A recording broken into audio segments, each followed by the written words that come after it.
कि आज भारत के बहुत सारे मुसलमान इस मुद्दे पर मुस्लिम देशों के साथ खड़े नजर आ रहे हैं और इसके साथ ही यह भी कहा जा रहा है कि भारत में मुसलमानों को उनके अधिकारों और हक से वंचित किया जा रहा है, इसलिए भारत के मुसलमान निराश हैं। तो आप खुद लॉजिक के साथ सोचिए, तर्क आज हम आपके सामने रखते हैं। भारत में सबसे बड़ा संवैधानिक पद राष्ट्रपति का होता है। पिछले 75 वर्षों में भारत के 3 राष्ट्रपति ऐसे रहे हैं जो इस्लाम को मानने वाले थे, यानी जो मुसलमान थे। Zakir Hussain, Fakhruddin Ali Ahmad, doctor APJ Abdul Kalam. लेकिन क्या भारत के मुसलमान इन तीनों में से किसी को अपना आदर्श मानते हैं?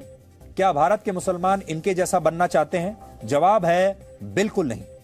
इसी तरह भारत की न्यायिक व्यवस्था में सबसे बड़ा पद होता है चीफ जस्टिस ऑफ इंडिया और इस पद पर भी आजादी के बाद से 3 मुस्लिम जज नियुक्त हो चुके हैं। इनमें मोहम्मद हिदायतुल्लाह, मिर्जा हमीदुल्लाह बेग हैं और 1994 में अजीज मुशब्बर अहमदी, जिन्हें आप जस्टिस ए अहमदी के नाम से जानते हैं, वो भी भारत के चीफ जस्टिस बने थे।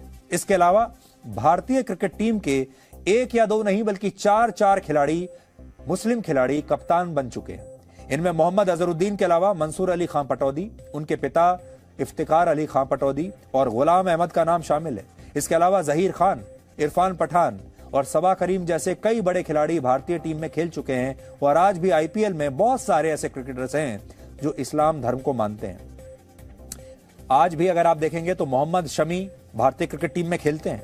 हाल ही में जम्मू के रहने वाले उमरान मलिक का भारत की टीम में चयन हुआ है और हैदराबाद की निखत जरीन ने वर्ल्ड बॉक्सिंग चैंपियनशिप में गोल्ड मेडल जीता। यह सूची बहुत लंबी है और भारत के हर नागरिक ने इन सब की कामयाबी पर तालियां बजाई हैं, इन सब को बधाइयां दी हैं और इन सब की उपलब्धियों पर भारत के हर नागरिक को फक्र है। फिल्म इंडस्ट्री में भी अगर आप देखेंगे तो वहां शाहरुख खान है, सलमान खान है, आमिर खान जैसे बड़े सुपरस्टार हैं, सैफ अली खान है और भी बहुत सारे लोग हैं। आज के जमाने में देखो तो नवाजुद्दीन सिद्दीकी हैं और इन तमाम फिल्म स्टार्स को सुपरस्टार इस देश के लोगों ने ही बनाया है। और इन लोगों में सिर्फ मुसलमान नहीं है बल्कि हिंदू भी हैं। 100 करोड़ से ज्यादा हिंदू इन्हीं लोगों की फिल्में अपनी कमाई का पैसा खर्च करके थिएटर में जाकर देखते हैं और उनमें से कोई हिंदू दर्शक जो है वो ये नहीं कहता कि फिल्म देखते समय वो इनको ये इस बात का ध्यान भी होता है कि इन लोगों में कौन हिंदू है, कौन मुसलमान है, कौन सिख है। वो दिल खोलकर इन्हें प्यार करते हैं। और देखिए आज स्थिति है कि इन बड़े बड़े फिल्म स्टार्स के घरों के बाहर आप देखिए कितनी भीड़ होती है। देखिए, आप खुद देखिए, बड़ी स्क्रीन पर आप देख पाएंगे। ये शाहरुख खान का घर है मन्नत और ये इसी साल ईद की तस्वीरें हैं और ईद पर हमारे ही देश के इतने सारे लोग, देखिए कितनी भीड़ है। और फिर भी लोग कहते हैं कि भारत में मुसलमान खतरे में है। क्या आपको ये मुसलमान शाहरुख खान खतरे में नजर आ रहे हैं? क्या आपको सलमान खान खतरे में नजर आ रहे हैं? आप देखिए कितना प्यार इन्हें भारत के लोगों से मिल रहा है। हालांकि समझने वाली बात यह है कि जब यही लोग अपने क्षेत्र में सफल हो जाते हैं और इन्हें जरा सा धक्का लगता है, मान लीजिए इनमें से किसी को भारतीय टीम में से निकाल दिया जाता है या किसी की फिल्में फ्लॉप हो जाती हैं, तो फिर कई बार लोग अक्सर ऐसा कहने लगते हैं कि उनके साथ ऐसा इसलिए हो रहा है क्योंकि वो अल्पसंख्यक है, जबकि कोई हिंदू अपने साथ होने वाली घटनाओं के लिए अपने धर्म को कभी बीच में ला ही नहीं सकता। ये एक बहुत बड़ा फर्क है।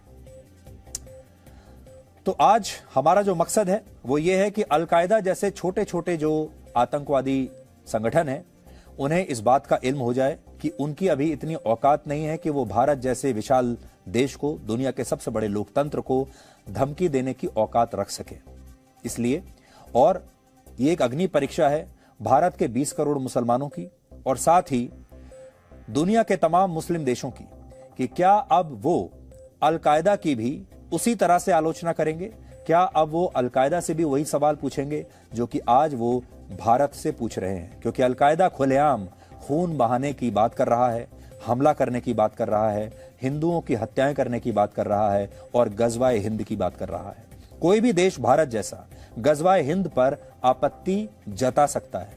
आप सोचिए, अगर यही बात किसी मुस्लिम देश के लिए किसी ने कह दी होती तो वो देश खड़ा हो जाता और सामने आके कहता कि आप हमारे देश के बारे में इस तरह की बात नहीं कर सकते। इसलिए हम चाहेंगे कि भारत को भी ये जो गजवाए हिंद की बात जो करते हैं आतंकवादी, इसे बहुत गंभीरता से लेना चाहिए, इस पर आपत्ति दर्ज करानी चाहिए दुनिया के हर मंच पर।